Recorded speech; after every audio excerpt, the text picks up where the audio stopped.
Bonjour mes amis, l'Angleterre est encore frappée par une autre tragédie. Nous vivons d'une tragédie à l'autre, c'est un petit peu un sale temps.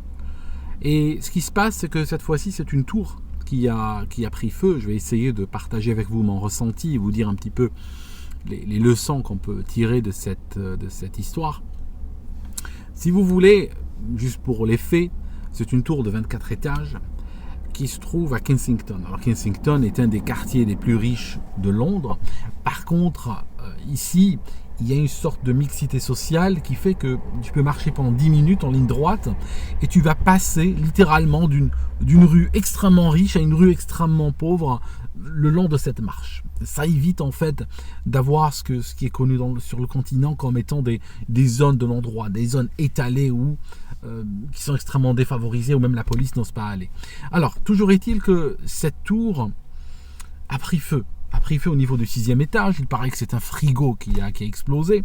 La tour prend feu et vers 1h du matin, les pompiers sont avertis, ils arrivent 6 minutes plus tard et au moment où ils arrivent, la tour ressemblait déjà à une chandelle romaine. Pourquoi ? Parce que, voilà, pour vous dire, c'est que c'est une tour qui appartient à l'office HLM de la ville de Londres.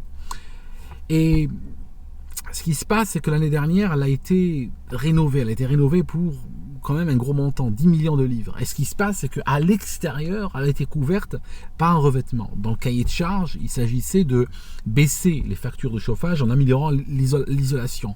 Mais le cahier de charge ne disait rien sur la tolérance à l'incendie, des trucs comme ça.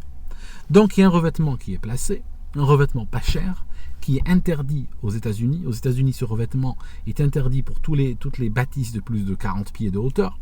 En Allemagne, il est considéré comme inflammable. En Angleterre, il est dans les normes. Parce qu'ici, c'est un petit peu... Les normes anglaises n'ont jamais été réputées pour leur sérieux. Toujours est-il que celui qui avait le marché a fait une économie d'à peu près 5000 livres sur un chantier de 10 millions pour utiliser ce revêtement-là. Parce que s'il avait utilisé un revêtement qui ne prend pas feu, du même catalogue, chez le même fournisseur, il y avait un revêtement qui coûtait 2 livres de plus par mètre. Et ce revêtement-là n'aurait pas pris feu. Donc, ce qui se passe, c'est que aujourd'hui, il y a un nombre indéterminé de morts. Pourquoi ? Le bilan officiel est de 17 morts, mais on pense qu'il y a au moins 70, 100, peut-être plusieurs, plus que 100. Certains ont avancé plusieurs centaines. Je crois que c'est exagéré, plusieurs centaines, mais il y a peut-être une centaine encore de corps là-dedans. Le bilan est de 17 morts parce que tout simplement, ils ont 17 corps. C'est tout. Mais c'est très difficile d'aller explorer un endroit pareil pour retirer les corps. Donc, qu'est-ce que ça nous raconte cette histoire ? Tout d'abord, si vous remarquez, ce sont l'État, les services de l'État, avec des entrepreneurs millionnaires, favorisés, des gens qui ont accès un petit peu parfois trop facilement à des marchés publics, qui vont construire des taudis verticaux comme celui-là, mais eux-mêmes ne vivent pas dedans. Le gars, il a une villa à 1 million de livres, très confortable, très loin de tout ça. Ça nous rappelle un petit peu ces élites, ça nous rappelle un petit peu des fois ces artistes, ces hommes politiques, qui par exemple vont inciter les gens à créer un environnement, genre ils te disent la diversité c'est extraordinaire et tout ça, mais eux ne vivent pas dans des quartiers où il y a la diversité. Leurs enfants ne vont pas dans des écoles où il y a la diversité par exemple. Donc on a déjà cette illustration de personnes qui créent des choses, des environnements dans lesquels eux-mêmes ne vont pas vivre. Par contre, ils vont profiter pécuniairement de la création de ces endroits-là. Ça, c'est le premier point. Deuxièmement, énormément de gens qui habitaient là, dans cette tour, ont téléphoné aux pompiers et on leur a demandé de rester sur place. On leur a dit, fermez les portes et restez à l'intérieur. Je vous donne l'exemple d'une fille de 16 ans. Le feu prend. Elle habite au 13e étage. Au moment où le feu prend, qu'est-ce qu'elle fait ? Elle ramasse ses cahiers et elle court. Elle descend. Elle passe la nuit dehors, dans la rue. Le matin, elle avait un examen. Elle va à l'école, se présente à l'école, comme si de rien n'était, et elle passe son examen. J'ai beaucoup d'admiration pour une personne pareille. Chapeau. C'est une personne qui n'est pas là, qui n'est pas dans la vie pour fournir des excuses à ses échecs. elle prend ses responsabilités, elle prend son destin en main, elle sauve sa vie, elle passe la nuit dehors et elle va à l'examen pour couronner le tout. D'autres personnes sont restées derrière les vitres en attendant que l'État, que les services de l'État viennent les sauver. Beaucoup sont mortes. Je vous donne un exemple d'une femme, elle a été sauvée et elle raconte son expérience et justement ça vous dit quelque chose. Cette femme habite au 11e étage avec ses enfants. Au moment où il y a le feu, elle voit le feu, elle téléphone aux pompiers et lui dit restez à l'intérieur, fermez les portes et restez à l'intérieur. C'est ce qu'elle fait. Alors, qu'est-ce qu'elle fait aussi? Elle ouvre les robinets, elle remplit la baignoire, elle met de l'eau partout, par terre, pour essayer de ralentir un peu la progression du feu. Et elle reste là avec ses enfants et attendre. Qu'est-ce qui se passe? 1h30 plus tard, les pompiers la rappellent sur son portable et lui disent foutez le camp, si vous pouvez partir, partez. Qu'est-ce qu'elle fait? Elle prend ses enfants et elle part. Ce qui veut dire que jusqu'à 1h30 après le début du feu, il était possible d'ouvrir la porte et de courir et de partir. Mais beaucoup de gens ont choisi de rester. C'est cette... Comment dire? J'aimerais vous dire un truc très important. L'État n'est pas la première ligne de défense. La première ligne de défense contre les dangers, c'est toi. L'État, à la rigueur, arrive en deuxième ligne de défense. Ils pourront te sauver, ou bien ils pourront venir ramasser ton corps et te donner une sépulture digne. Mais la première ligne de défense, c'est toi. Tu dois, toi, prendre tes responsabilités dans des situations de grand danger. Parce qu'à ce moment-là, ta fortitude est mise à l'épreuve et ce n'est pas le moment de flancher. Ce n'est pas le moment de parler à quelqu'un au téléphone qui se trouve à des kilomètres de là, qui n'a pas de vision de la situation et qui te dit « Reste chez toi, on va s'occuper de tout ». Ce n'est pas possible. Qu'est-ce que je voulais dire encore? Autre chose. Pourquoi ils ne savent pas le nombre de morts? Tout simplement parce que, vous savez, il y a énormément d'abus à Londres sur les HLM. C'est-à-dire que le marché du logement est tel à Londres que, effectivement, les tentations de tricher et tout sont énormes. Donc, qu'est-ce qui se passe? Il y a des personnes, et ça c'est extrêmement connu, c'est un phénomène connu ici, mais je pense qu'il existe partout. Il y a des personnes qui, de manière abusive, arrivent à obtenir un, voire même plusieurs logements qui sont financés par l'État. Et qu'est-ce qu'ils font? Ils les sous-louent. Et ils les sous-louent parfois ils les sous-louent à des marchands de sommeil, parfois ils les transforment en dortoir. Et donc, le problème c'est ça, c'est pour ça qu'ils ne savent pas combien de... Ils savent pas, peut-être qu'ils ne sauront jamais combien il y a eu de morts, parce que justement, il y a ce problème-là. On ne sait pas vraiment qui habitait là, ni combien. 80% de ceux qui habitent là étaient d'origine marocaine. Les autres, il y a de tout. Alors, autre chose que ça nous apprend, cette tragédie, parce que tu vois, une tragédie, ça te raconte énormément de choses. Autre chose, on voit aujourd'hui, parce que beaucoup de gens tapent sur la mairie de Londres, tapent sur Monsieur Khan, le maire. Je serais très, très modéré par rapport au fait de taper sur lui. Ce que je voulais vous dire, c'est que, vu la misère qu'il y a, vu la crise économique qu'il y a, les services de l'État ont de plus en plus de mal à héberger dans des conditions de confort, de dignité et même de sécurité, comme cet accident l'a amplement illustré, héberger des gens qui sont en difficulté sociale. Voilà le truc. L'État a une responsabilité d'héberger des gens qui sont en difficulté sociale, sauf que leur nombre est en pleine explosion et l'État n'arrive plus à faire face. Alors, pourquoi quelqu'un comme moi, pourquoi je suis contre l'immigration de Bush, l'immigration incontrôlée, l'immigration massive? Je vais vous dire pourquoi. Moi, je ne vis pas dans un HLM. Si il ramène 1 demi-million de Syriens dans le pays, ça ne va rien changer à ma vie, à moi. Par contre, ce que j'aimerais vous dire, c'est que quand il y a ces arrivées, ces importations de problèmes sociaux de l'étranger, qu'est-ce qui va se passer? Il ne faut pas croire que c'est ce riche entrepreneur qui vit dans une villa à 1 million, qui va partager en deux son terrain de golf pour qu'on construise un HLM. D'accord? C'est pas comme ça que ça se passe. C'est pas la célébrité qui te dit que tu es favorisé, mais qui, elle, vole un jet privé, qui va vendre son jet privé pour financer cela. Non, c'est pas du tout ça. T'as pas compris? Ce n'est pas le parlementaire qui va réduire son train de vie pour financer ça, pour financer la misère. Non.